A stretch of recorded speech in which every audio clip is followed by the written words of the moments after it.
is it even a reading vlog if I don't look like this? Hello everybody and welcome back to my channel. My name is Sabrina and I'm very excited to have you here. Today I decided it would be a little bit fun if I filmed me reading my favorite book from middle school, and that would be Lockdown Escape from Furnace by Alexander Gordon Smith. So this book came out in 2010 and I was actually introduced to it in 2012. So technically I wasn't in middle school, I was in 9th grade, and as soon as I read it I absolutely fell in love with it. It follows a boy who is accused and trialed for, I believe, breaking and entering. I can't remember off the top of my head, but he is sent to this terrible prison that's underground, and it's described as hell by not only the occupants but like basically the community as a whole, and it's only for teenage and juvenile offenders. So basically they like do experiments on these kids. The guards are like look like this. But yes, I absolutely love this book so much. It is a 4 or 5 book series. I cannot remember. I have this book and then I have Fugitives, which is the 4th book, but I don't have the other book. So if you want to see me read the other books, just comment down below and let me know, because I will definitely be reading them for you. So I'm just trying to get this book done tonight and tomorrow and be able to finish up this reading vlog, because it is Saturday night and I have tomorrow off and then I go back to work and I have to upload a video Monday and I don't have anything planned. So I guess this should be Monday's video, and I have to figure out what I want to film for Thursday because my life is a mess lately. So I am actually going to go start reading a little bit of this. My nephew is here and Joe is out there playing some video games with him, but I should be able to get through it pretty quickly. It's only 300 pages and yeah, I'm very excited. Actually, it's not even 300 pages, it's 270. I'm gonna go lay down and read this, and I will take my camera along and I'll update you guys if I have anything to say about it.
And I forgot how incredibly creepy the Weezers are, which are basically these guys right here, because they described them as, so basically he's like robbing this house and they're coming to get him.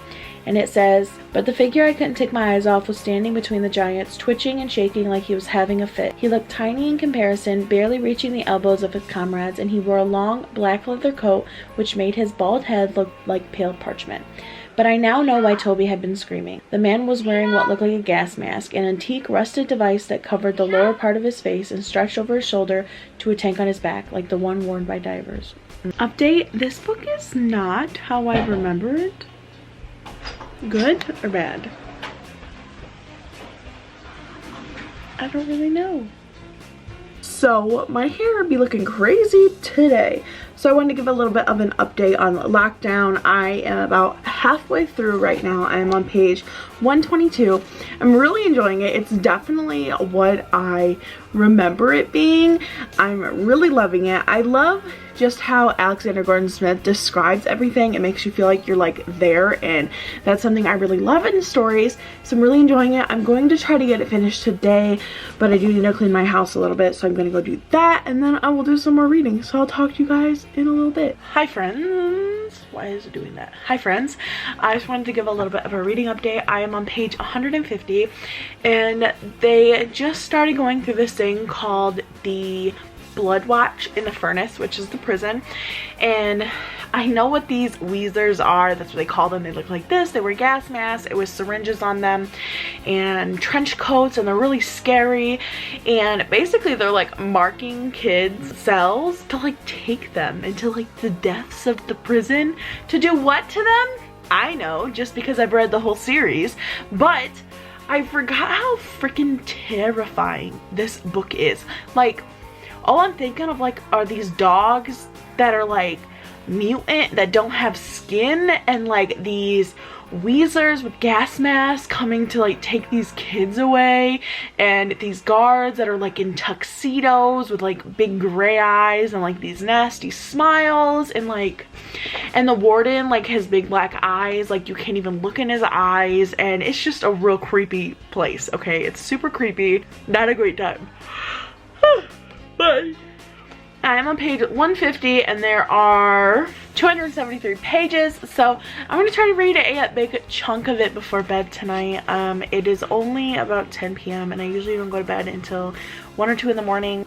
So I am going to get some more reading done. I just want to give a little bit of an update and see where I was, and the blood watch was super creepy, and yeah. That's the only word I have for that. So, Darkus just came in here to visit me, so I am going to head back out to the living room and sit with my fiance who's playing his video game and read a little bit more of my book. So, I will talk to you guys in a little bit.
12:18 at night. I got about another 2 hours before I normally go to bed. So I just want to give a little update. I am on page 248. I have about 20 pages left, so I am going to probably finish this tonight, but I'm really enjoying it. I'm at the part of the story where the main characters are trying to find a way out of the prison, and it's underground and it's really hard to get out, and they're kind of making this plan, and they're starting to put this plan in motion, or well, they're at the end of putting this plan in motion. I'm trying to do this reading vlog without giving much away because I know this is not a very popular book and I don't know very many people who know about it, and I love this book. It is absolutely my favorite story, and I just thought, so that's where I am. I'm gonna read these last 2 chapters and then I will update you afterwards, but I am loving the story. It's definitely what I remember it being as a kid. Yeah, it definitely brought back a lot of memories. I don't know if it's his writing or just the story itself or like my sentimental value with it, but I'm really enjoying it. So I'm going to get back to a little bit of reading and I'll update you guys in a little bit. Okay, it is a hot second later and I finished lockdown, and oh my goodness, it was definitely everything that I remembered it being as a high schooler. The ending literally gave me chills because I was like so excited for the main characters, and I'm definitely going to be buying Solitary because the only one I own is Fugitives, which is the 4th book, and I don't know why I only own that one, but okay. but I will definitely be buying that because I'm just so excited to finish this series because it brings back so much nostalgia for me. I am just... So without further ado, that is going to be the end of this reading vlog. It was very short, but I literally only took like a day and a half to read this. If you guys like this video, make sure you give it a super big thumbs up. Make sure you comment down below and tell me if you've read this series or if you're planning on reading it now that you watch me read it. And make sure you subscribe to my channel for more videos like this. I upload every Monday and Thursday at 11:45 a.m. Eastern time. And turn on that little bell notification. I'm notified every single time I upload. And without further ado, I hope you guys are having an awesome day, and I'll see you guys Monday. Bye!